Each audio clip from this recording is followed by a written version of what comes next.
আজকে যে ব্রেকফাস্টটা বানিয়েছি না, সেই ব্রেকফাস্টটা আমি ইউটিউব থেকেই শিখেছি। প্রথমে দুটো আলু কুচিয়ে নিয়েছি, নিয়ে আদা, 4 টুকরো মতো আদা, গোটা কয়েক লঙ্কা দিয়ে ভালো করে পেস্ট করে নিয়েছি। বেশ মিহি করে পেস্টটা করে নিয়েছি। আর ওই পেস্টটার ধুয়ে নিয়ে আবার ওই জলটা দিয়ে দিয়েছি। দিয়ে একটা ছোট বাটির মধ্যে একটু সুজি নিয়ে নিয়েছি, ওই বাটি মেপেই আবার চালের গুঁড়ি নিয়ে নিয়েছি।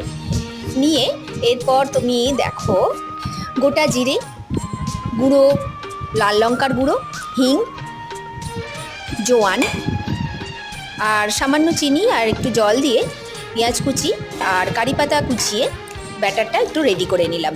আর জলটাও ওই বাটি মেপেই দিলাম। দেওয়ার পর ব্যাটারটাকে রেস্টে রাখলাম। তারপর ব্রাশ করে নিলাম, তেল ব্রাশ করে ওই ব্যাটারটা দিয়ে তারপর একটা একটা করে ভেজে নিলাম, দিয়ে সস দিয়ে